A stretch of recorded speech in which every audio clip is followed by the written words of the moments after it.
ரதியக்கா அடுப்படியில் இன்றைக்கி variety of dosa number 36. இன்றைக்கி அக்கா என்ன தோசை செய்ய போகிறேன்னா பன்னீர் ரெட் கேப்சிகம் தோசை தான் செய்ய போகிறேன். ரொம்ப ரிச்சாக இருக்கும் இந்த தோசை, ஹெவி ரிச்சு, ஆனால் ரொம்ப ரொம்ப ரொம்ப ஈஸி.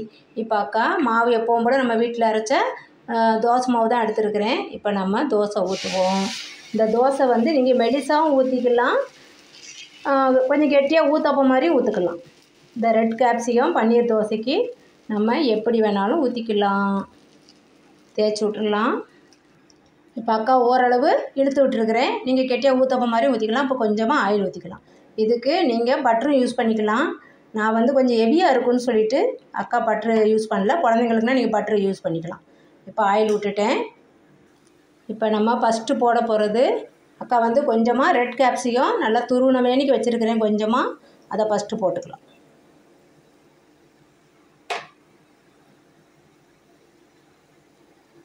நல்லா டேஸ்டியாக இருக்கும். இது பன்னீருங்கிறதுனால நல்லா அந்த மொறுமொறுன்னு தோசை மொறுமொறுன்னு இதாக வேகும்போது நல்லா ரொம்ப டேஸ்டியாக இருக்கும். இப்போ அக்கா கொஞ்சமாக பன்னீரும் துருவி தான் எடுத்துருக்கிறேன், ஒரு அரை கப்பு இருக்கும். இப்போ அதையும் நம்ம மேலே போட்டுடலாம். இது குழந்தைங்களுக்கு ரொம்ப ரொம்ப பிடிக்கும்பா அந்த தோசை. நீங்கள் செஞ்சு கொடுத்து பாருங்கள், ரொம்ப விரும்பி சாப்பிடுவாங்க. செய்யும்போது அவங்கள பக்கத்தில் வச்சுட்டு கூட செய்யுங்க, ரொம்ப ரொம்ப பிடிக்கும். எங்கள் வீட்டு குழந்தைங்களுக்குலாம் பக்கத்தில் நின்றுப்பாங்க, அது செஞ்சால் ரொம்ப ரொம்ப பிடிக்கும். பக்கத்தில் அவங்க நிற்கும் போதே நம்ம செஞ்சு கொடுத்தோம்னா ரொம்ப பிடிக்கும். அவ்வளோதான், பன்னீர் இப்போ அக்கா கொஞ்சமாக சால்ட்டு தூவ போகிறேன். அது கொஞ்சம் எப்படியும் கொஞ்சம் மாவில் நம்மளுக்கு சால்ட்டு இருக்குது, இருந்தாலும் கொஞ்சமாக மொத்தமே ஒரு சிட்டிகை அளவுக்கு தூவிக்கோங்க. நான் கொஞ்சமாக தூவிட்டேன் அக்கா.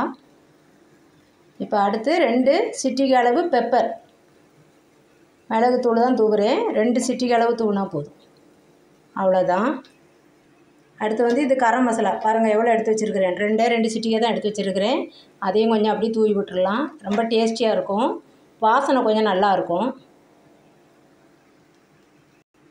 இது வந்து சோம்பு பவுட்ரு வீட்டிலே அக்கா அரைச்சி வச்சுருக்கேன், அது ஒரு 2 சிட்டிகை நம்ம தூவி விட்டுடலாம். சோம்பு தூள் ரொம்ப டேஸ்டியாக இருக்கும். அவ்வளோதான். இப்போ நல்லா மொறுமொறுப்பாக வந்துக்கிட்டு இருக்குது. ஓரத்தெல்லாம் நல்லா மொறுமொறுன்னு வந்திருக்கு பாருங்கள். இது கொஞ்சம் ஆயில் கூட கொஞ்சம் ஊற்றினோம்னா நல்லா வெந்துடும். அப்படியே வேகட்டும். இப்போ அப்படியே கொஞ்சமாக கொத்தமல்லி தழை தூவிடலாம். கொஞ்சமாக ஒரு 1.5 டீஸ்பூன் போல் தூவிக்கோங்க. அவ்வளோதான், போதும்.